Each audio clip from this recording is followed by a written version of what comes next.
Assalamualaikum warahmatullahi wabarakatuh. Alhamdulillah saat ini eh, pada waktu pertengahan malam ya, karena kondisi waktu yang sangat singkat karena kepadatan beliau eh, melakukan berbagai macam aktivitas dan kegiatan. Saat ini kita berada di lokasi ngopi politik ya, Ya, di siap. politik bersama dua tokoh yang sangat luar biasa. Yang pertama beliau adalah, perkenalkan dulu ya, Habib Amin Ja'far. Assalamualaikum warahmatullahi wabarakatuh. Selamat malam buat Mas Johar dan Gus Halili. Terima kasih. Yang nomor dua, beliau seorang aktivis media sosial, Mas Jo. Assalamualaikum warahmatullahi wabarakatuh. Selamat malam Gus Halili, Habib Amin Ja'far, dan para pemirsa. Saya Jo atau Johar sebagai aktivis sosial media. Terima kasih ya. Ini kita saat ini berbincang tentang masalah potensi kemenangan pasangan bakal calon presiden dan wakil presiden yang kita singkat sebagai singkatan Amin. Amin ini dua kandidat, yang pertama adalah Mas Anies, yang kedua Caimin. Jadi judul pembahasan kita pada saat sekarang, potensi kemenangan pasangan Amin di Jawa Timur. Mungkin yang pertama Habib Amin Ja'far bisa menjelaskan tentang potensi tersebut. Baik Gus Halili, terkait potensi kemenangan Anies dan Caimin ini, saya kira ini adalah suatu fenomena yang luar biasa bagi kami selaku relawan pemenangan Capres Anies Baswedan, dan alhamdulillah ini suatu yang luar biasa nih. Iya. Kenapa? Tiba-tiba bergandeng dengan seorang tokoh besar yaitu Caimin. Kita tahu bahwa Caimin ini adalah sosok seorang yang berpengaruh di Jawa Timur. Salah satu bukti bahwa walaupun beliau ini secara politis digoyang dengan segala macam goyangan, tapi buktinya dia tangguh sampai sekarang. Dan partainya menjadi partai besar di Jawa Timur. Artinya mesin politiknya akan luar biasa. Lebih-lebih ternyata ulama masih simpatik sama beliau. Sehingga potensi Anies Caimin ini menurut saya akan sangat dampaknya luar biasa ke Jawa Timur. Yang Jawa Timur ini menjadi barometer kemenangan Pak Anies Baswedan. Dan alhamdulillah mungkin Allah sudah menakdirkan ini. Saya kira itu menurut saya sementara. Sangat luar biasa ya.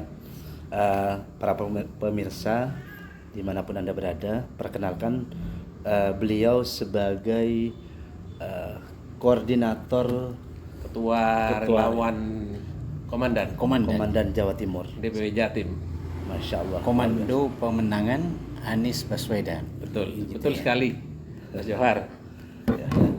Monggo sekarang ke Mas Jo dulu ya. Ya, terima kasih. Jadi kalau kita berbicara kemenangan pasangan ini, kemenangan pasangan Anies Baswedan dan Gus Muhaimin, kita mencoba pisahkan dulu satu persatu. Dimulai dari cawapresnya dulu. Bacawa pres bakal calon wakil presiden. Nah, Gus Muhaimin ini punya beberapa mesin politik. Satu mesin politik yang berupa partainya sendiri, di mana Gus Muhaimin ini adalah ketua di Partai Kebangkitan Bangsa. Ini mesin politik pertama. Mesin politik kedua ini adalah di PMI. karena Gus Muhaimin ini adalah mantan ketua umum PB, pengurus besar PMII. Iya. Kemudian mesin politik ketiga ini pendukung secara kultural, basis massa dari kalangan NU, meskipun tidak mengatasnamakan NU, tapi psikologi politik orang NU itu tidak jauh-jauh dari PKB. Nah, ini dari Gus Muhaimin. Nah, mulai dari partai. Jangan lupa pada tahun 2019 PKB itu pada pemilu tahun 2019 di Jawa Timur berhasil keluar sebagai peraih suara terbanyak Di Jawa Timur ya. di Jawa Timur, sekitar 2 juta 200 sekian suara yang diperoleh. Menyusul berikutnya atau sekitar 19,409% ya. 20 juta ya. Jadi 2 juta apa? 2 juta dari total suara sah 21 juta. Ini data Kompas. Iya. Kita bicara data ya, Iya, supaya lebih Berarti meyakinkan. lebih real ya. Ya, lebih real. Jadi data Kompas mengatakan bahwa pada tahun 2000 pemilu 2019 PKB itu peraih suara tertinggi Di Jawa Timur. di Jawa Timur dengan memperoleh suara 2 juta 200 sekian ya. Atau sekitar 19% ya. 19,497%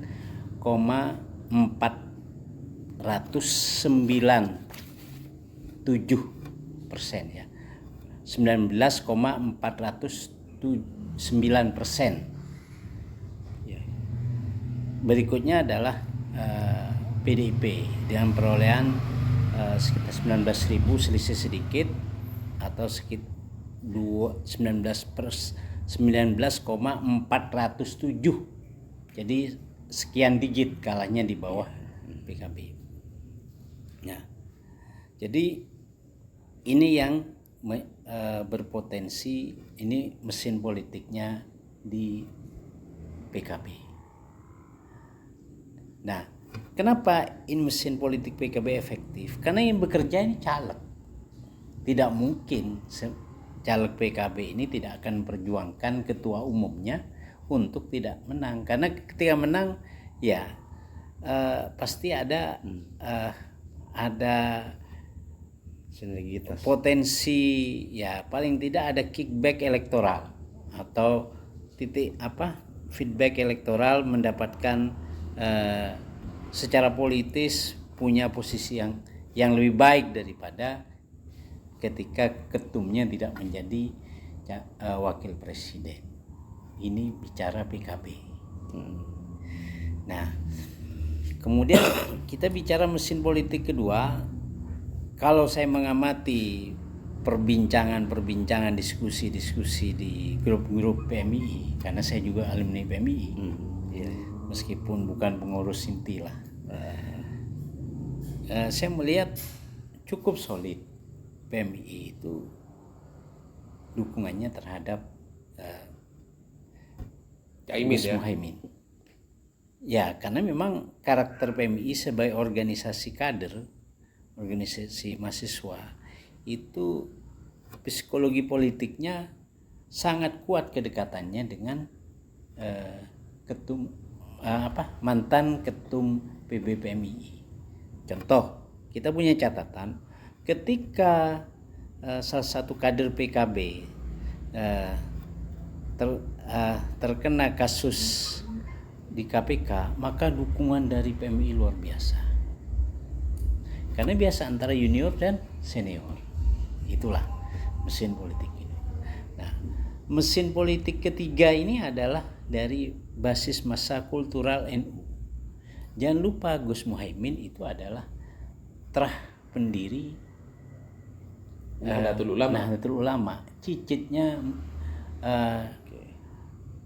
almarhumullah Kiai Haji Bisri Sansuri, cicitnya. Jadi bukan bukan kaleng-kaleng. Jadi kalau ada yang meragukan ke-NU-an Gus Gus Muhaimin. Muhaimin, ya patut ditanyakan dia kepahamannya terhadap NU gitu ya. Iya, iya.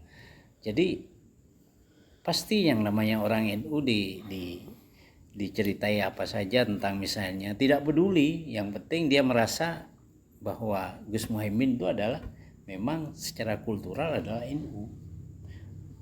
Apalagi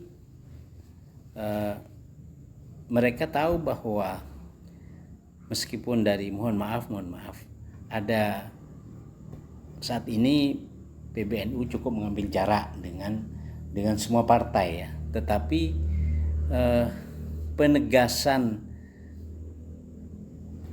mantan ketua PBNU yang mengatakan bahwa ada sejarah ya, fakta sejarah PKB, ada fakta sejarah di mana PBNU itu adalah yang membidani kelahiran PKB.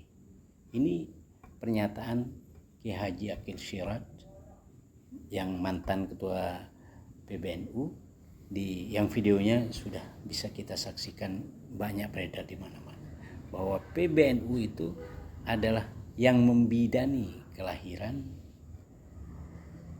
Partai Kebangkitan Bangsa. Nah, ini sehingga faktor-faktor ini juga menjadi satu penguat gitu ya. Jadi 19% ditambah dari NU, katakanlah kita tidak banyak dukungan, katakanlah 70%, ditambah lagi dengan masanya Pak Anies Baswedan dari HMI itu cukup solid. Jadi HMI ini sekitar ya perkiraan saya 80%. Perkiraan saya ya. 80% itu mendukung Pak Anies. Pasti ya. Iya. Ya perkiraan ya tidak jauh dari situlah. Hasil pengamatan saya dari diskusi-diskusi di beberapa kelompok itu ya. Kemudian dari Partai Nasdem juga yang di Jawa Timur cukup kuatnya. Kemudian dari organisasi Muhammadiyah, ya itu totalitas ya. Iya total. Jadi PKS itu total. Jadi saya hampir tidak menemukan celah untuk mengatakan yang membenarkan bahwa Pak Anies itu, pasangan Amin itu akan jeblok di Jawa Timur. Saya tidak menemukan dengan data-data ini. Iya. Gitu. Gimana ini? Semakin menarik perbincangan kita. Ya itu benar. Jadi kalau saya ini berpikir, satu, pemilih Anies itu pasti pemilih rasionalis yang pertama. Orang-orang yang rasionalisnya bagus, dia pasti pilih Anies. Gitu ya. Karena apa? Orang rasionalis itu yang dilihat adalah rekam jejak. Rekam jejaknya beliau sudah jelas. Keberanian beliau sudah jelas. Beliau adalah tokoh internasional. Beliau dari sisi politik juga pernah memenangkan pertarungan presiden. Jokowi, dia adalah sebagai Tim sukses ya. tokoh utama yang juga berjuang. Artinya dia bukan kaleng-kaleng, katanya Mas Joha tadi. Iya. Terus beliau dari orang-orang yang tidak suka tentang kondisi negara yang banyak maksiat dan lain sebagainya itu. Dan beliau juga buktikan, seperti kasus di Jakarta yang menutup tempat maksiat itu dengan tenang, padahal itu mulai dulu begitu gagahnya, banyak yang backup orang-orang besar. Tapi beliau dengan cukup satu tanda tangan tanpa ada demo bisa ditutup. Dan tidak ada satupun yang memprotes beliau. Inilah kehebatan seorang Anies Baswedan. Jadi Pak Anies ini punya rekam jejak yang tidak dimiliki oleh dua calon yang lain. Oh iya, jangan lupa ada suatu hal yang menarik. Waduh, mantap. Bahwa detik-detik terakhir ketika Pak Anies itu dikabarkan bahwa Partai Demokrat, mohon maaf dan tidak mengurangi rasa hormat saya kepada Partai Demokrat, bahwa Partai Demokrat itu berpotensi akan hengkang ya di detik-detik terakhir ya, karena Pak Surya Paloh, ini penjelasan Pak Anies, tidak bersedia mendeklarasikan pasangan Anies Ahaye di awal, bukan menolak Ahaye, tapi tidak bersedia mendeklarasikan pasangan Anies Ahaye di awal.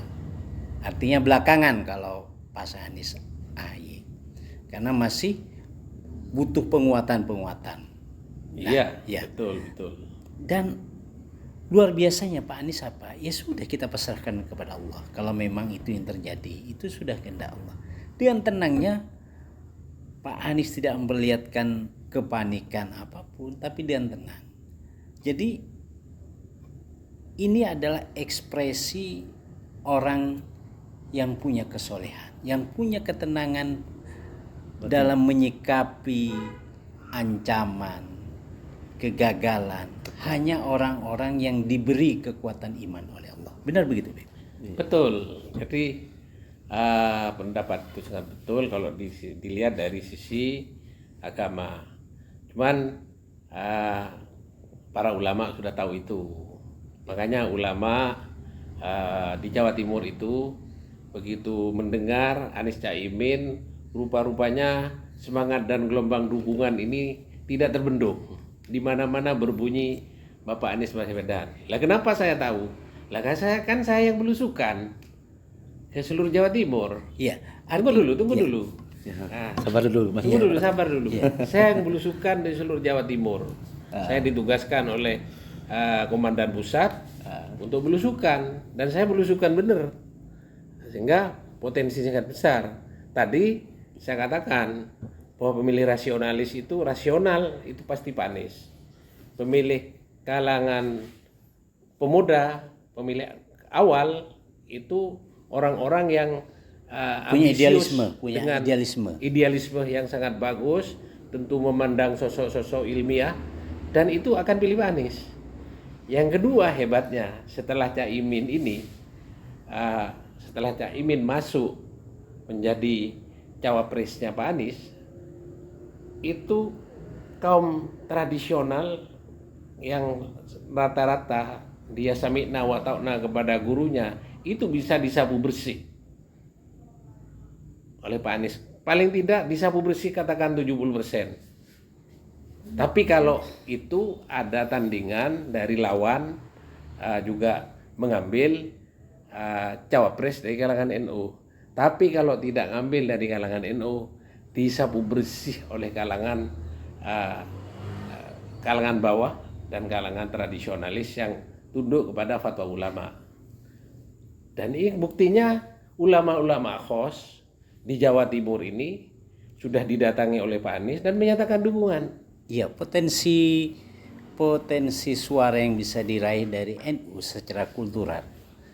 Ini kira-kira berapa, Bib? Karena kalau saya tadi memperkirakan 70%. 30% ini diperebutkan oleh pasangan Ganjar dan pasangannya beserta Prabowo dan pasangannya.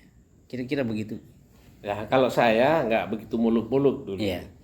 Karena apa? Kalau muluk-muluk jadi tidak rasional juga. Iya. Setelah kami belusukan, kami datang ke petani. Kebetulan saya ketua HKTI Korda Madura. Saya tahu pedagang itu menyatakan dukungan ke Pak Anies. Nah, sehingga saya dari hasil belusukan dan menganalisa dengan cermat, maka apapun nanti yang terjadi dari lawan-lawan kita dan siapa capresnya, maka Pak Anies itu nanti akan memenangkan paling sedikitnya 60-64%. Itu. Kenapa? Satu, Muhammadiyah itu tidak mungkin pilih dua calon yang lain. Kader Muhammadiyah. Sabar. Tidak mungkin itu. Tenang ya. Terus kader-kader Demokrat, kader-kader Demokrat pun juga banyak yang bicara Pak Anies. Iya. Kemudian P3. P3 seperti nggak usah disebut kabupatennya ya. Iya. Kalau di Madura ternyata P3 itu baunya juga ke Pak Anies. Iya, mayoritas. Mayoritas. Kemudian orang NU, ingat Pak Muhaimin ini sangat dicintai oleh kalangan Nahdien di Jawa Timur. Jadi apapun yang disuarakan oleh Kelompok PBNU lain ya. mungkin itu kayaknya nggak ngefek ke Jawa Timur. Iya. Nah, buktinya yang di Sampang kemarin itu banyak kiai-kiai NU itu. Di Sampang tuh kan sudah bukan rahasia umum ya di Sampang itu, karena sudah dipublis ya. Itu roisnya, wakil roisnya itu, bahkan ketua MUI kedua-duanya itu hadir, Pamekasan dan Sampang itu. Begitu luar biasanya itu Pak Anies. Ketua Kemudian Jawa juga, Timur. ya. Ketua Jawa Timur. Presenternya Ya. pindah ini sekarang. Ada kalimat itu. Iya. Yang kedua, Enggak apa-apa, kita cair. yang di Jawa Timur itu tidak ada cawapres yang paling cocok bagi Nahdien itu hanya satu, kecuali Caimin. Lah ini juga sudah viral. Nah, ini faktanya bahwa Anies Caimin itu punya pendukung punya basis yang sangat luar biasa di Jawa Timur. Anies juga punya basis, orang-orang Muhammadiyah di Jawa Timur itu pasti pilih Anies. Bukan saya nuduh bendera Muhammadiyahnya, umatnya. Ini umatnya. Terus juga orang-orang NU setelah dengan Caimin ini akan membludak luar biasa. Dan organisasi-organisasi yang lain yang seperti mungkin organisasi agama yang lain, umatnya ini, bukan organisasi, umatnya juga ke Anies. Kita lihat ini basis Jawa Timur, Jawa Tengah, P3-nya mendeklarasikan dukung Anies. Syarikat Islam juga. Syarikat Islam. Di- itu umatnya pasti Anies itu, nggak mungkin itu. Iya. Nah, kemudian Jakarta itu Jawa Barat, Banten, DKI Jaya, itu basisnya basisnya Partai Keadilan. Dan itu militan, nggak bisa itu dirubah itu. Dibengkokkan untuk milih yang lain nggak bisa. Nah, potensi Semakin Anies menarik itu ya. menurut saya adalah menang 1 kali putaran menurut saya. Insya Allah. Karena kita judul ya, saya potong. Semakin menarik dan sangat luar biasa. Kita sekarang membahas lokasi atau peta politik di Jawa Timur. Ada sebagian asumsi masyarakat mengatakan bahwa dua pasangan ini bakal calon presiden ya dan wakil presiden ini dikatakan pasangan yang saling melengkapi antara nasionalis dan religius. Itu bagaimana tanggapan Mas Jo dulu, Mas Jo? Iya. Saya melihat bahwa pada pemilu 2019 yang banyak melakukan serangan terhadap lawannya Pak Jokowi ini memang selain dari kelompok nasionalis adalah dari kalangan NU kultural ya, yang karena memang waktu itu memang cawapresnya Pak Jokowi pendampingnya dari NU, sehingga serangan